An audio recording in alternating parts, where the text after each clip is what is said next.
कान्ताय कल्याणनिधये निधयेऽर्तिनाम् श्रीवेङ्कटनिवासाय श्रीनिवासाय मङ्गलम् लक्ष्मी सविभ्रमालोकसुभुविभ्रमचक्षुषे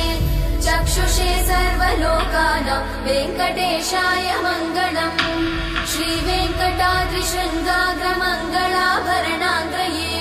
मङ्गलानां निवासाय श्रीनिवासाय मङ्गलम् सर्वावयव सौन्दर्य सम्पदा सर्वचेतसां सदा सम्मोहनायास्तु वेङ्कटेशाय मङ्गलम् नित्याय निरवध्याय सत्यानन्दचिदात्मने सर्वान्तरात्मने श्रीमद् वेङ्कटेशाय मङ्गलम् स्वतः सर्वविदे सर्वशक्तये सर्वशेषिने सुलभाय सुशीलाय वेङ्कटेशाय मङ्गलम्।